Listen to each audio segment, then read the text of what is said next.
The morning began like any other in the meticulously regulated, maddeningly predictable suburban enclave of Crestwood Lakes. Chief Robert Maxwell, a man whose professional life was dedicated to enforcing the legitimate laws of the state and city, was trying to leave his own driveway. His personal vehicle, an older, civilian SUV, was idling quietly, and Robert, already thinking about the complex budget meeting awaiting him at the precinct, reached for the transmission shifter.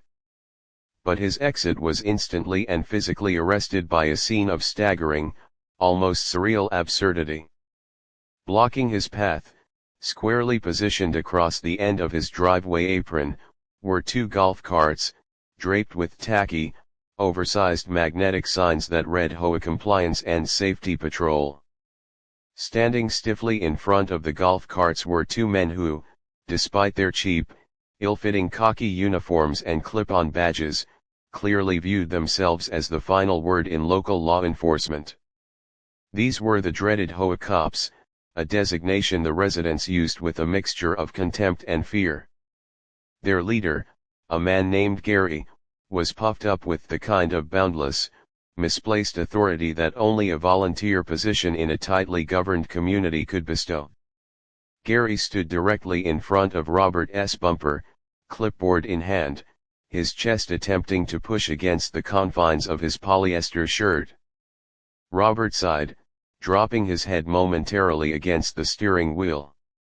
This was the epitome of his neighborhood existence, dealing with the petty tyranny of people who confused enforcing pool hours with upholding constitutional law.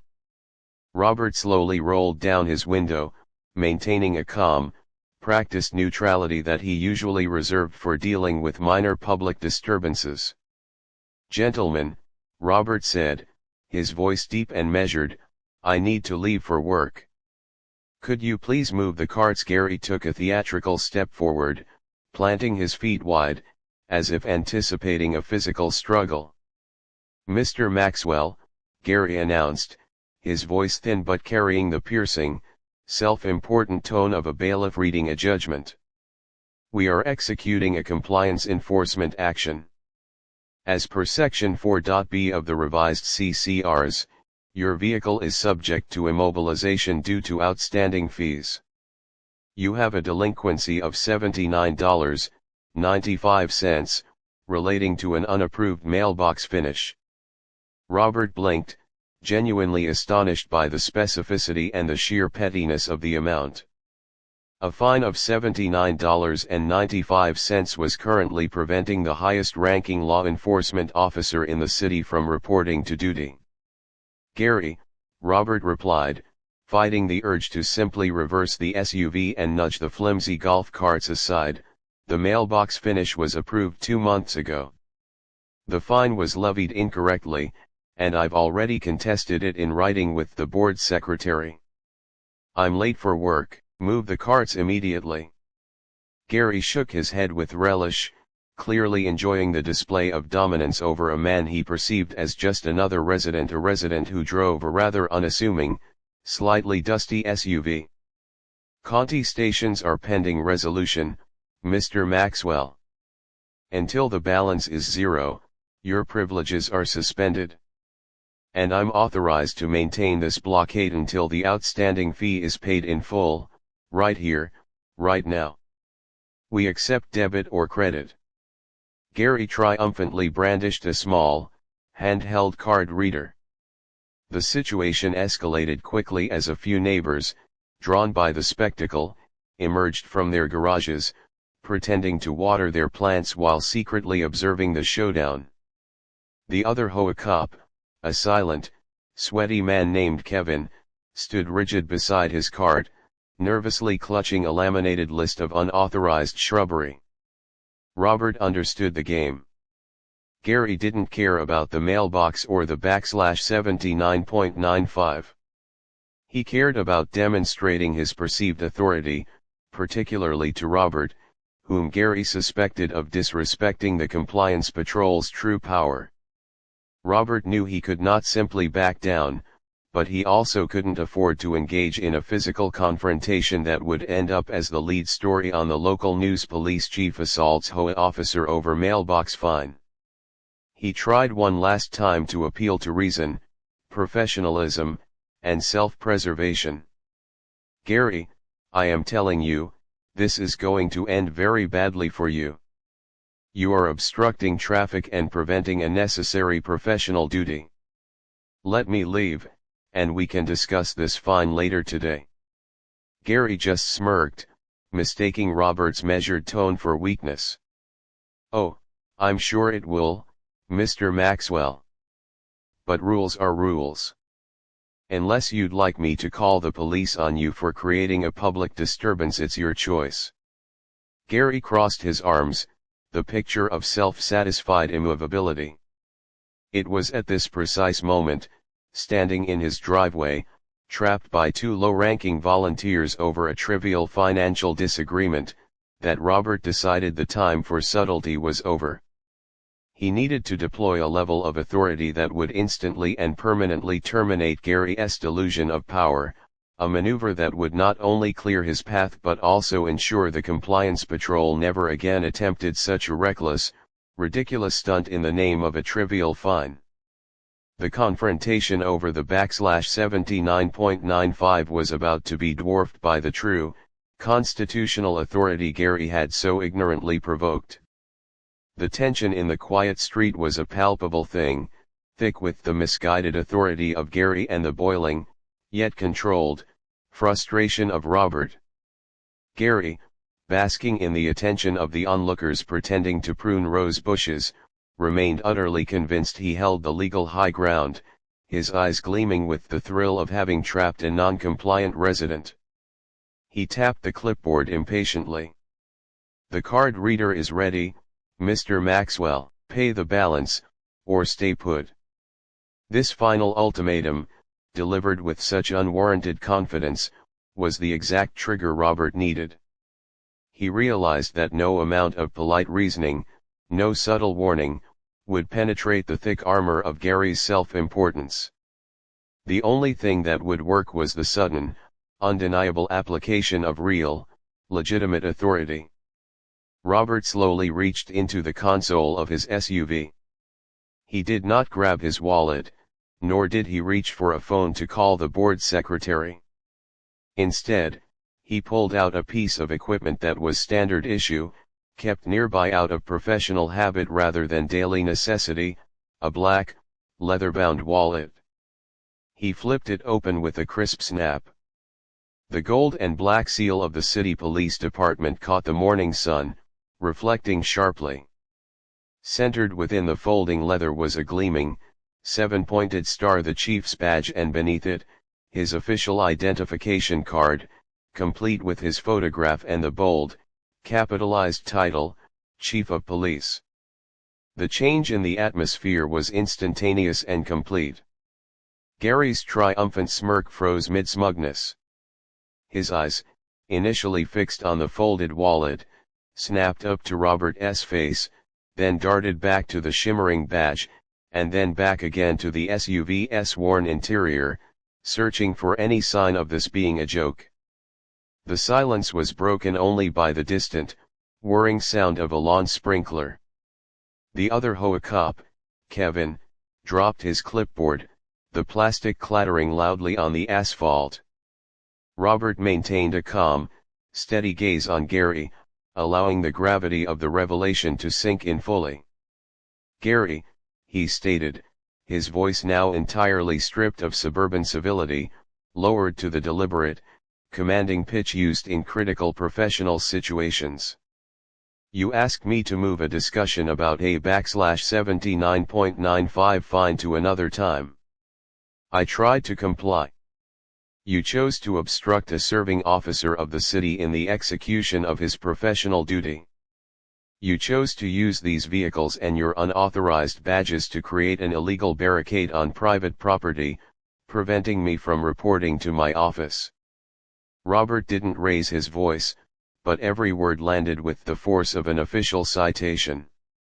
Gary's face went through a rapid transformation, smugness, disbelief, terror, and finally, a kind of paralyzed, watery resignation. He tried to speak, but only a dry, stuttering gasp escaped. Chief Maxwell, I didn't, but the fine. He stammered, the clipboard slipping entirely from his numb fingers. Robert didn't let him recover. He pointed sharply to the golf carts. These vehicles are unauthorized to enforce any kind of immobilization order.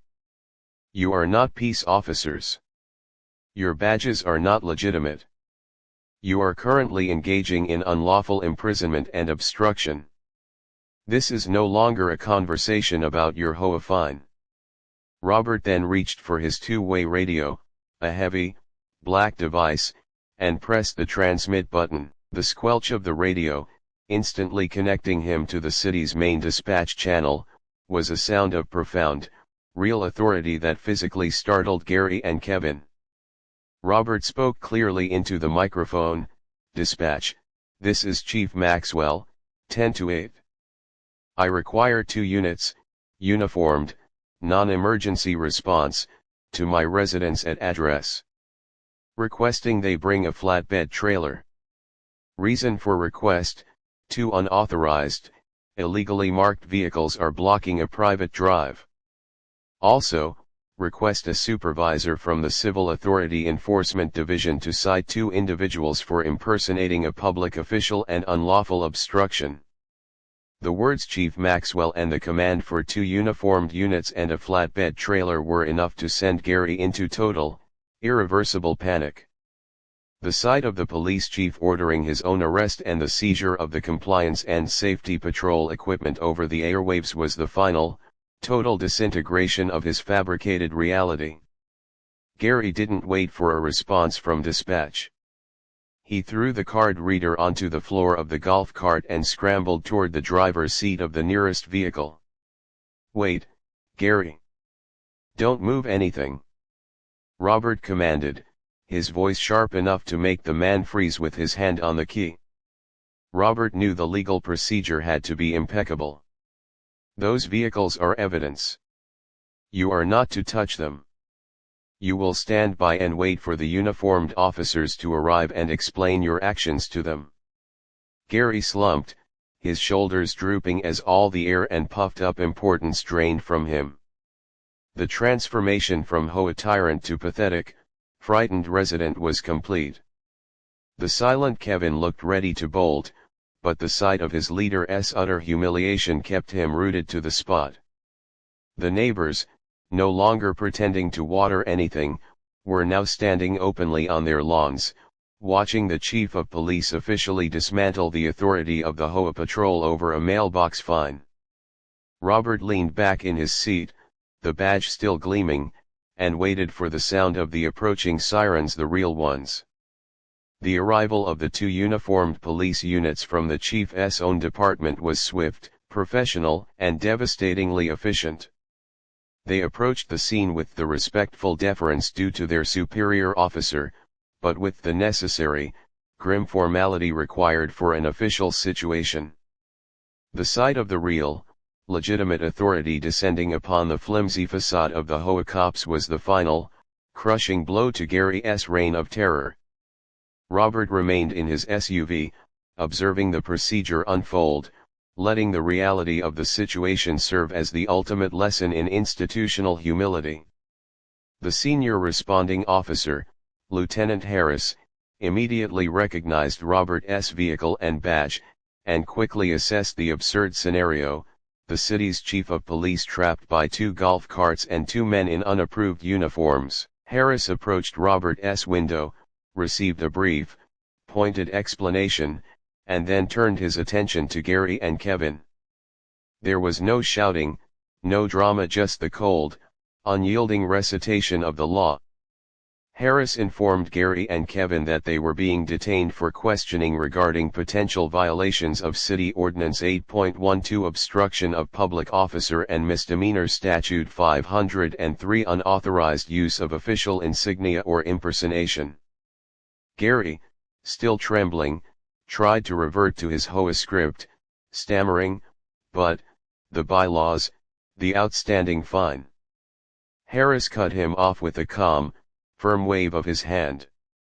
"Sir, your bylaws do not supersede state criminal statutes. You are not police officers. You have illegally detained a citizen and incidentally, the chief of police in the public right-of-way. We will now be processing this scene." The arrival of the flatbed trailer, as ordered by Robert, was the symbol of ultimate defeat. The compliance patrol golf carts, the very vehicles used as instruments of petty tyranny, were deemed evidence of a crime and were efficiently winched onto the trailer. The magnetic safety patrol signs were peeled off, folded, and catalogued as evidence of unauthorized insignia. Kevin, the silent partner, wisely said nothing, his eyes fixed on the pavement, clearly wishing the earth would swallow him whole. Gary, however, tried one last desperate appeal, his voice cracking, "Chief Maxwell, please. I'll pay the fine. I'll pay 10 fines. Just please, don't take the carts. The HOA needs those for pool checks." Robert finally exited his vehicle, standing tall and straight. He didn't engage with the plea, he simply addressed Lieutenant Harris, ensuring the consequences were documented and thorough. "Lieutenant, please ensure the city attorney's office and the local magistrate are fully briefed on the nature of this deliberate obstruction and the unauthorized use of quasi-official uniforms and vehicles. We need to send a clear message regarding the limits of private homeowner association authority." The impact of Robert's actions rippled far beyond the immediate arrests. The 2 HOA cops were taken to the precinct, not for booking, but for formal questioning, where they spent a humiliating several hours giving detailed statements that incriminated their own reckless behavior. The real fallout landed squarely on the HOA board. By noon, the HOA president, having received a frantic call from the arrested Gary, was racing to the precinct, only to be redirected to the Civil Authority Enforcement Division. There, he was informed that the HOA itself was facing multiple regulatory fines for operating unauthorized vehicles, misrepresenting their security staff, and, most critically, the massive civil liability stemming from the unlawful detention of the chief of police. The resolution of the dispute was immediate and total. The /79.95 fine for the mailbox was not just waived, the HOA treasurer personally drove a certified letter and a lavish gift basket to Robert's house that afternoon, begging for forgiveness and retraction of the charges. The letter officially apologized for the unfortunate, rogue actions of an overzealous volunteer, permanently cancelled the mailbox fine, and offered to pay for any costs Robert had incurred. More importantly, the Compliance and Safety Patrol was disbanded on the spot. The board, now genuinely terrified of the legal precedent Robert could set, immediately rescinded all rules granting any resident the right to enforce or obstruct property access. The neighborhood, which had been paralyzed by the HOA's petty rules, experienced a quiet revolution. Gary was permanently removed from all committees and faced potential misdemeanor charges. Robert returned to the precinct, slightly late, but with a profound sense of having executed necessary civil justice. His authority, usually reserved for city-wide crises, had been deployed locally with surgical precision, reminding everyone including the HOA itself that power, when used properly, resides only where the law dictates, and certainly not in the hands of a man guarding a clipboard and a golf cart over a trivial fine. Robert finally backed his SUV out of the driveway, the space now clear, the only sounds the familiar traffic and the distant, normal hum of a peaceful city.